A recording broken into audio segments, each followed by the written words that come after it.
Well, well, well. They tried to look away. They tried to pretend you were just another passing face in the endless rotation of names and bodies, but you made that impossible. Because the day you stood against evil, the day you refused to bow, the day you burned with fire instead of fear, something irreversible happened. A ripple ran through the town, then through the city, then through the very core of every coward who had grown comfortable hiding behind their curtains. You became more than a witness, more than a participant. You became the figure they whisper about, the spark that could not be smothered, the one who turned confrontation into coronation.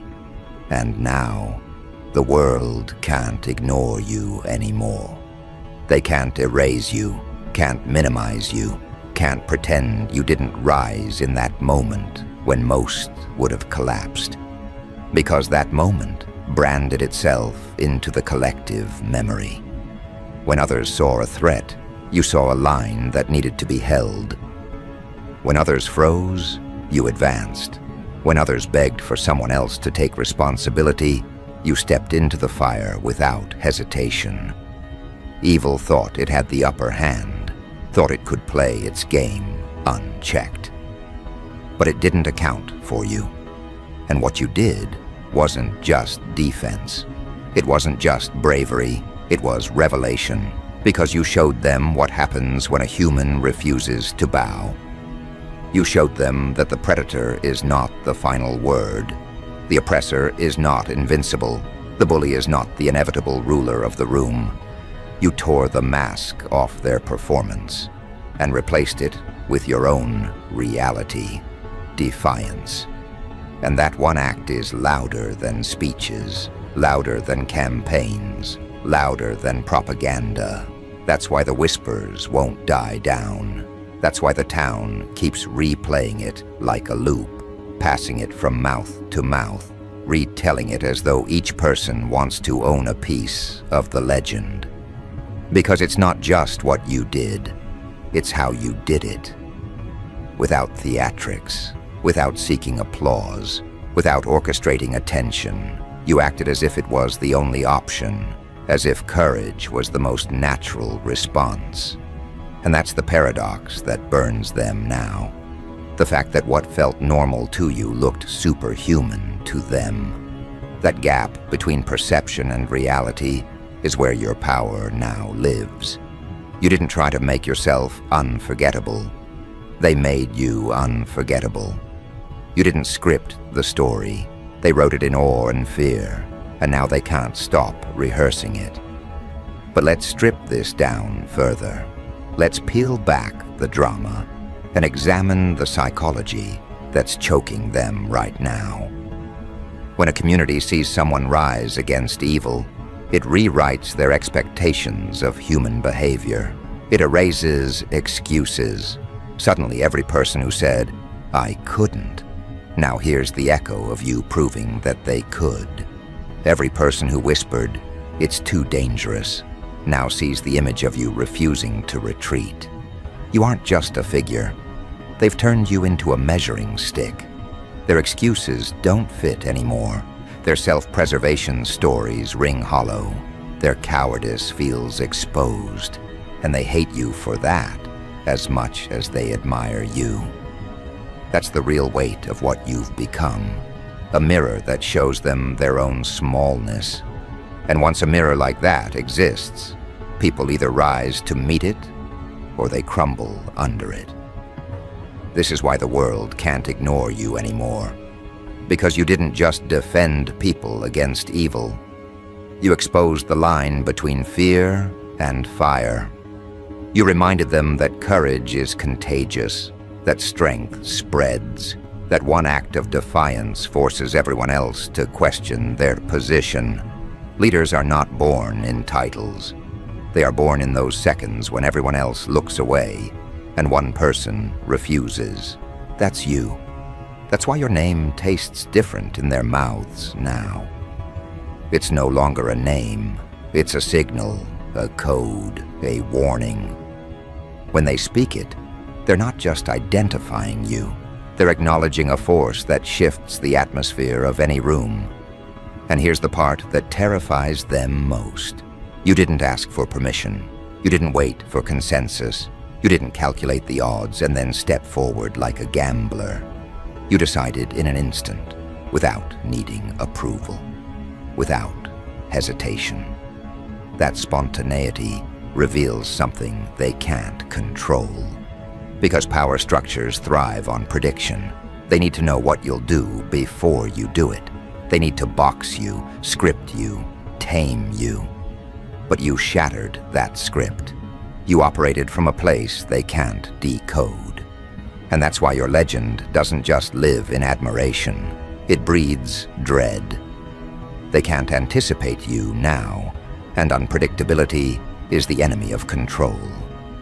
Notice how they talk now. Notice the tremor beneath the casual conversations. They say things like, "It was wild," or "It was intense." But what they're really saying is, "I still can't believe it happened."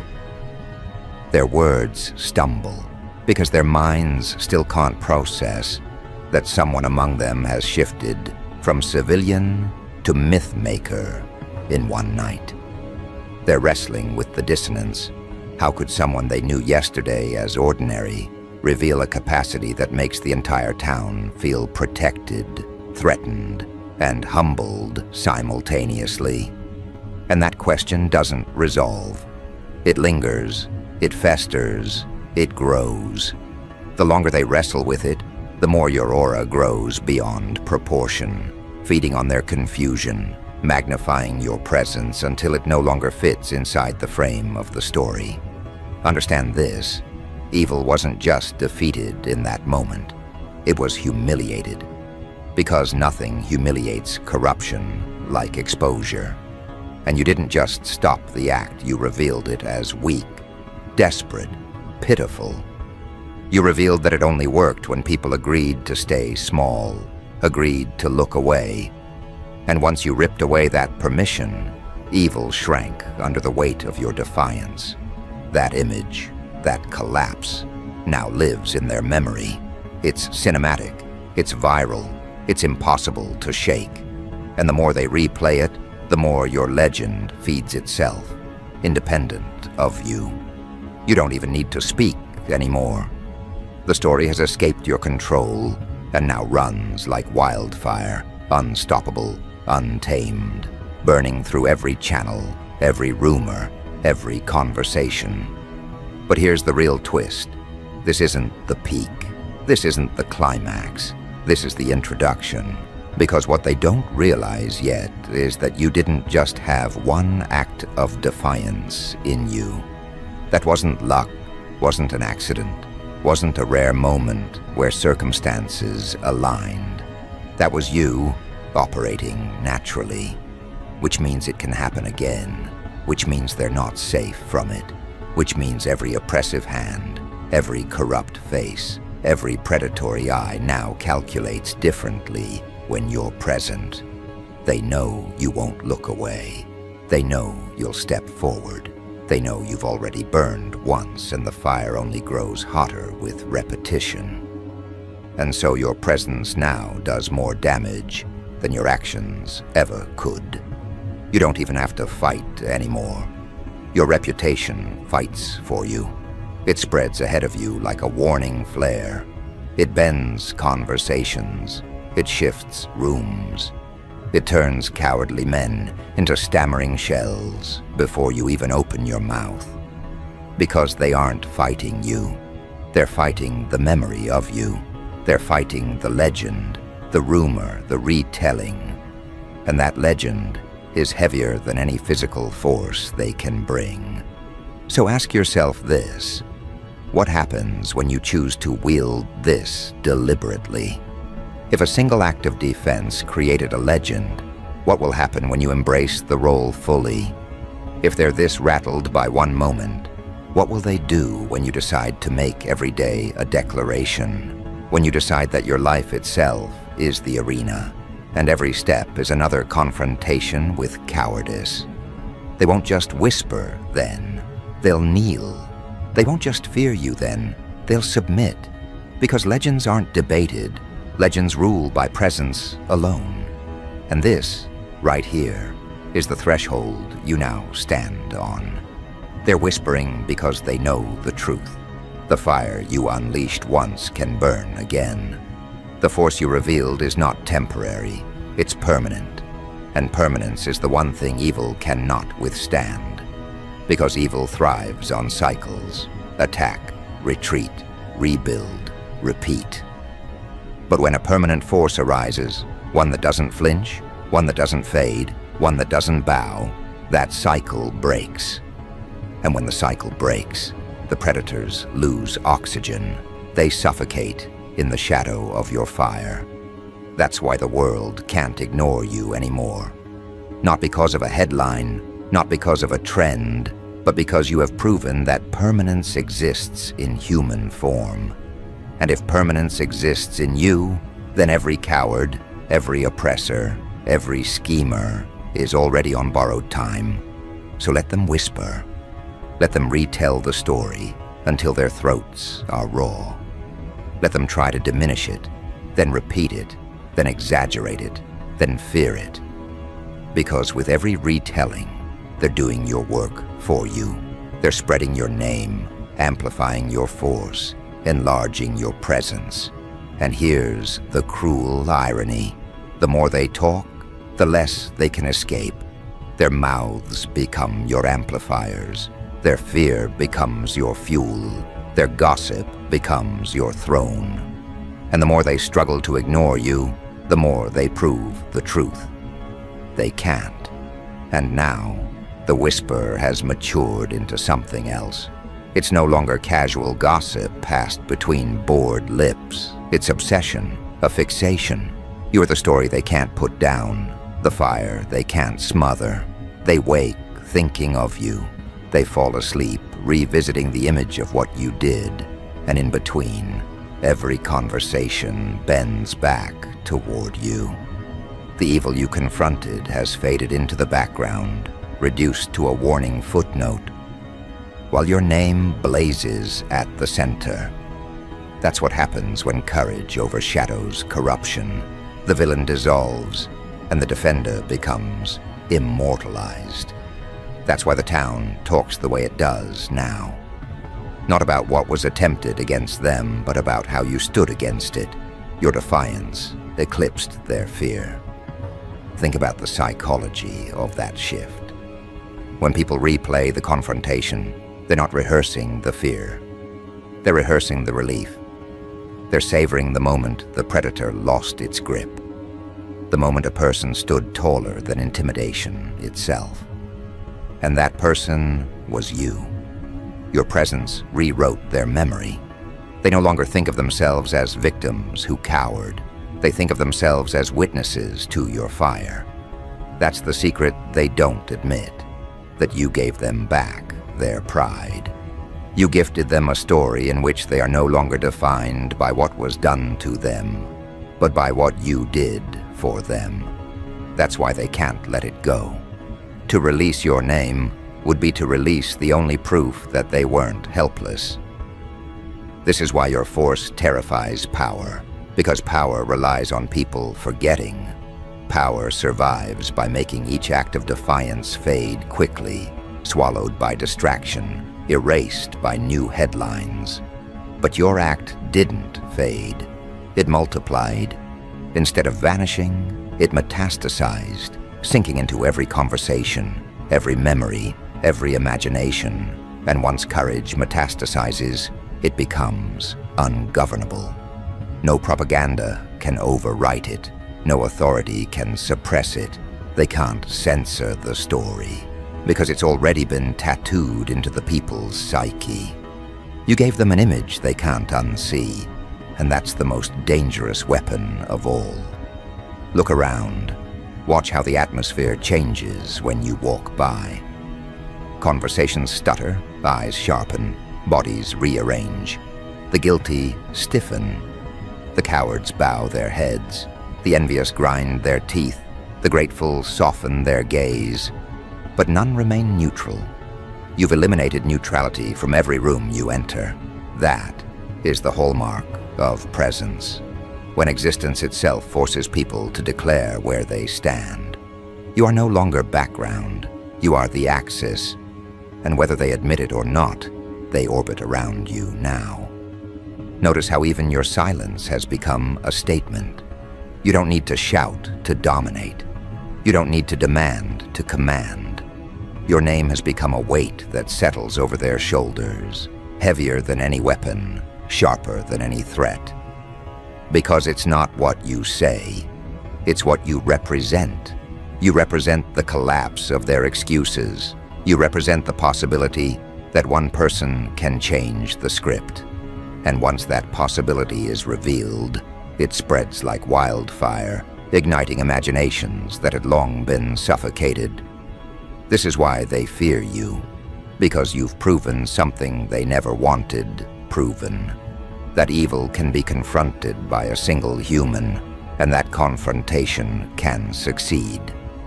That truth is a virus, and you are patient zero.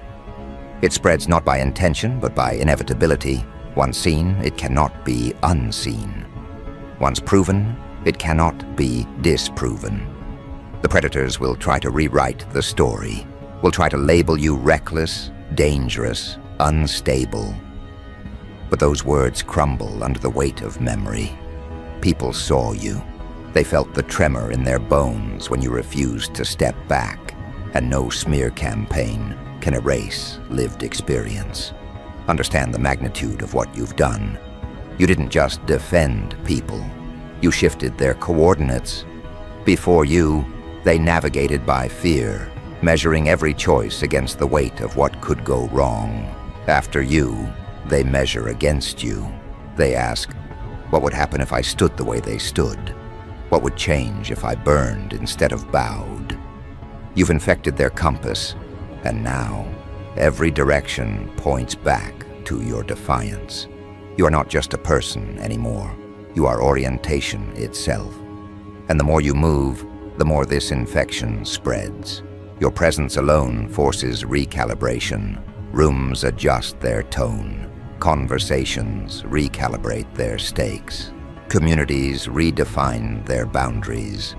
That's why leaders in shadows hate you. Because you are reorganizing the hierarchy without even trying. They depended on fear to keep their order intact, but fear no longer dominates the equation. You introduced something stronger, respect. And respect cannot be extracted by force. It can only be earned, which means they can't replicate you, can't manufacture what you created. They can only watch as their carefully built towers start to tilt in your direction. This is what they won't say out loud, that your single act of defiance has accomplished more than their years of manipulation. You've dismantled more in one night than they've built in decades, and that truth keeps them awake. Because if you could do this unintentionally, what happens if you choose to do it deliberately? If you could destabilize them by acting naturally, what happens when you act strategically? That thought keeps them sweating, keeps them restless, keeps them plotting ways to contain you. But every plot feeds your legend further. Every rumor confirms your status. Every attempt to suppress you only proves the truth they can't. And so, you're now living in a strange duality. On one hand, you carry on, breathing, walking, living, as though nothing extraordinary has happened. On the other, you've become larger than life, a myth circulating in their conversations, a fire glowing in their minds. You're both human and more than human, both flesh and symbol. And the more they struggle to categorize you, the more you slip beyond categories altogether. You become untouchable, because untouchable isn't about invincibility, it's about being unclassifiable. They don't know what box to put you in, so you become the box itself. Everything else is measured against you. Watch closely now, because the town has changed. Before, it was divided by apathy. People kept their heads down, lived quietly, convinced themselves that survival meant invisibility. But now, conversations hum with a different energy. Now people walk with a different posture. Now, when evil even dares to show its face again, it will no longer be met with silence. It will be met with the echo of you. You've transformed them, not all, but enough. Enough to guarantee that the next time someone attempts to dominate, they'll hesitate. Because hesitation is what happens when the predator realizes the prey has tasted power. And you were the one who forced that taste into their mouths. And here lies the deeper truth. Defending people wasn't just about protecting them. It was about awakening them. You shook them awake, forced their eyes open, forced them to see what they had forgotten, that fire still lives in human veins. And once awakened, people don't go back to sleep. Once reminded, they can't unremember. You've set off a chain reaction that doesn't end with you. It begins with you. That's why the world can't ignore you. Because ignoring you now means ignoring themselves. Ignoring you means rejecting the fire they felt in their own chest the moment they saw you rise. And no one willingly rejects their own awakening. So watch how your reputation expands. It started in the town. Now it moves to the outskirts. Soon, it will spread across borders, carried not by media or machines, but by mouths, by stories, by the electricity of human awe.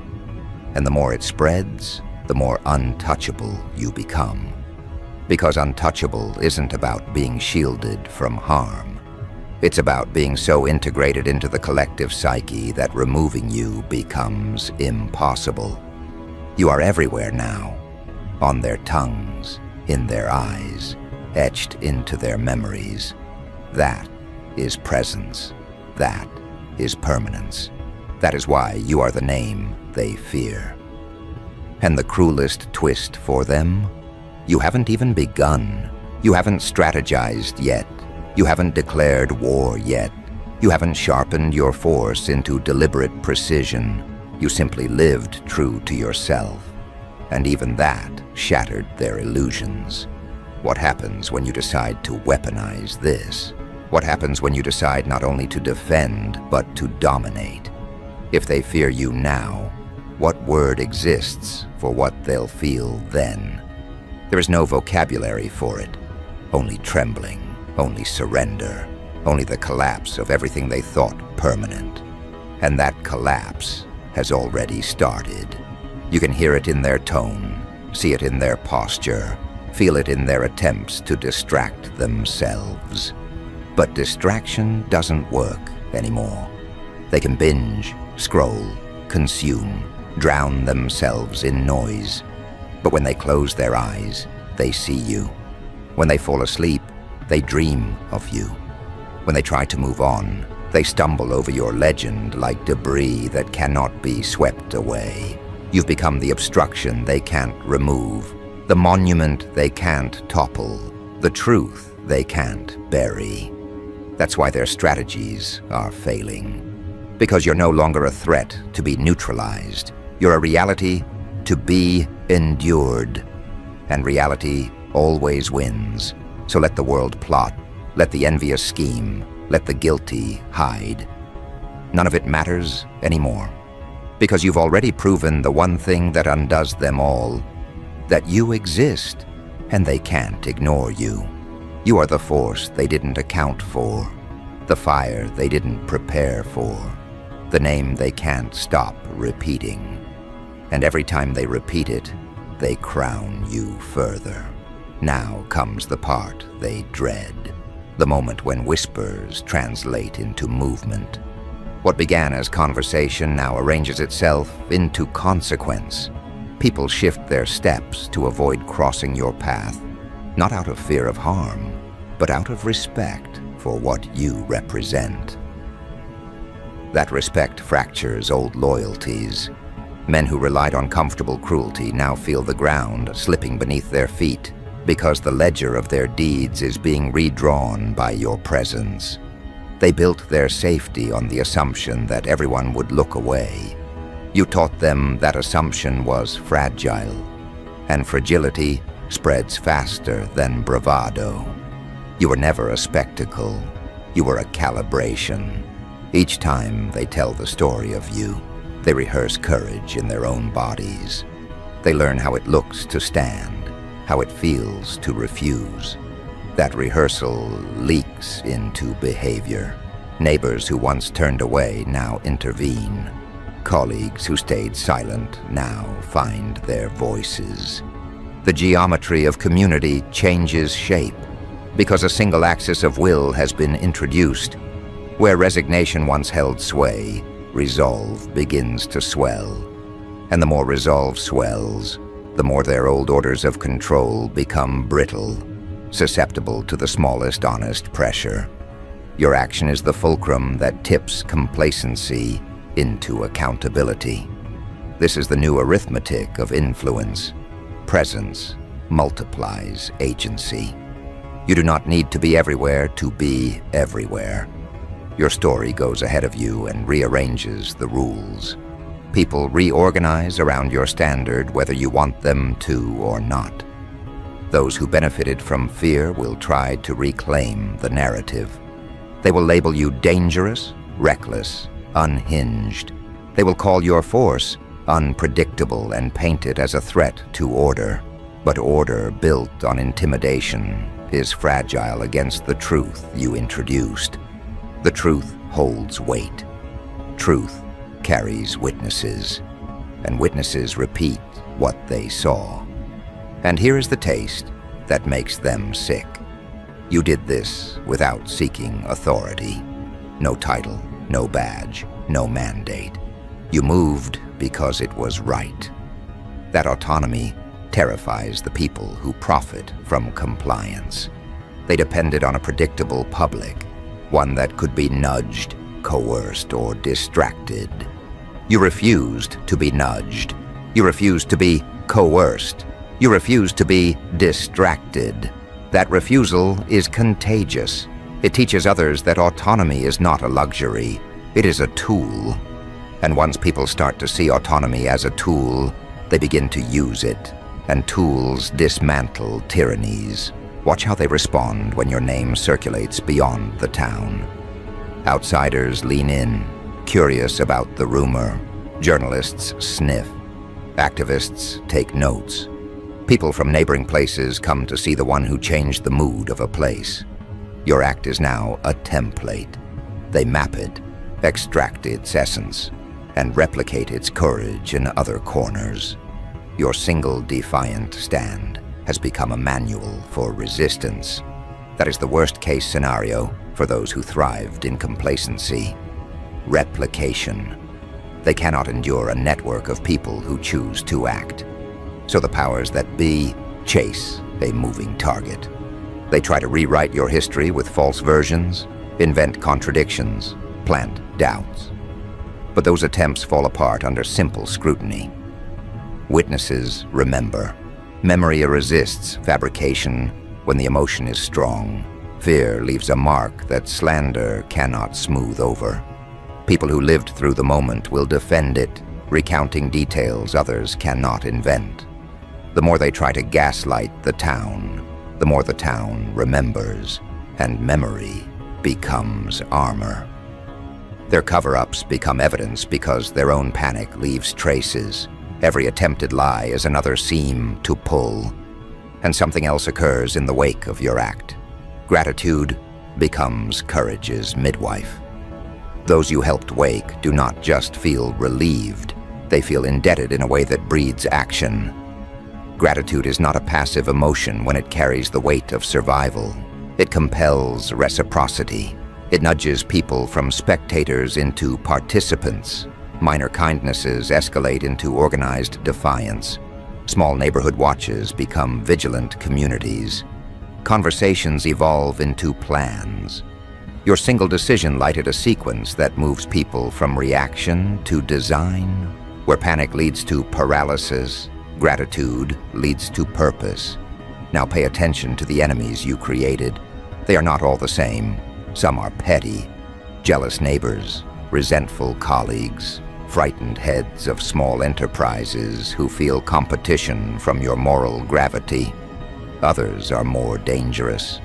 Those who profit from chaos, men who have institutional power supported by bribes, complicity, and fear. These predators recalibrate when you arise. They shift from boldness to caution, from aggression to concealment. You made transparency costly for them. Their calculus changes because the risk of exposure increased. Risk breeds retreat. There's also the human cost to carry. This work, this presence demands everything. You'll be scrutinized, misread, praised, and reviled in equal measure. People will project onto you their hopes and their fears.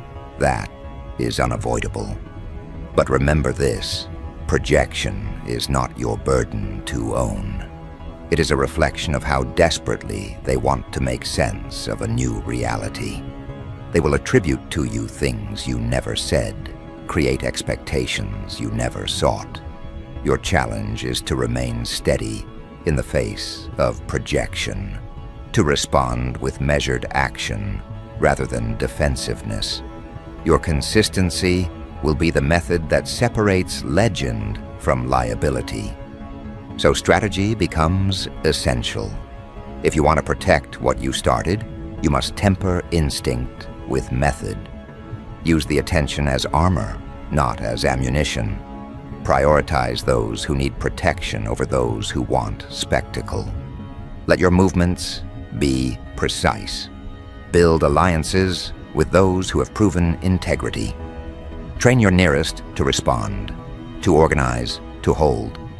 Because when a leader is forged by necessity, the next step is to institutionalize protection, not as control, but as a reliable service. Turn spontaneous heroics into steady systems of care that do not depend on a single person's presence. Now imagine the long view. In a year, in 5 years, what will remain of this moment depends on the architecture you build after the fire. If you vanish into legend, your impact will shrivel. If you anchor your action in community, your single moment will become the first of many. You must choose whether to be a flicker or a foundation. A foundation requires structure. It asks for mentorship, training, resources, and a shared code. Do not let the roar of the immediate drown out the need to prepare the quiet, unglamorous scaffolding that will hold the work steady through seasons when adoration fades. Consider the moral psychology at work. People crave safety, but they also crave meaning. Your act gave them both a new sense of safety and a story that made suffering meaningful. That is profound. Stories form cultures, they create norms. If your story promotes dignity and responsibility, those norms will spread. If it promotes vengeance or unchecked aggression, those norms will calcify into new oppressions. The direction you guide the narrative will decide whether the world gains a new model of honor or another cycle of retribution. Choose the model that sustains human life instead of consuming it. And finally, never forget the simplest truth. The world amplifies consistency. You have proven you can act in a crisis. Now prove you can act in calm. Be the same person when praise reigns as when faces forget and life returns to routine. Consistency converts spectacle into trust. Trust builds institutions. Institutions sustain impact. This is how a single story becomes a movement that survives governance, time, and betrayal. So when they crown you with their words, accept the crown as responsibility more than adulation. Use their chatter as outreach, their gossip as recruitment, their fear as a shield for those who cannot defend themselves. You have already shown what a single person can do. Now show how one person can multiply that ability across a community, so no one must ever stand alone again. If anyone asks whether it was worth it, whether one life should shoulder such weight. Answer plainly. The worth is measured in the faces you saved, the confidence you restored, the small mercies that accumulate into safety. That calculus is simple. One person decides to resist, and many live because of it. That is a debt no coin can repay. Let the critics churn, let the frightened posture in their offices, let the envious rewrite their diaries. You have done the unthinkable by living as if courage were commonplace. You have made bravery less exotic and more expectable. You have polluted the market of fear with the currency of resolve. And now the town, the region, perhaps the country, will be richer for it. Once spots of light appear, darkness loses its monopoly. This is where the final part must finish, not with a final roar, but with a steady call. A call to those who felt small to stand a fraction taller. A call to those who whispered apologies for their cowardice to instead whisper offers to help. The call is simple. Do not let the story stop with you. Multiply it, intensify it, institutionalize mercy, translate fire into structures of care. That is how legends become legacies. That is how a single defense against evil becomes a permanent barrier.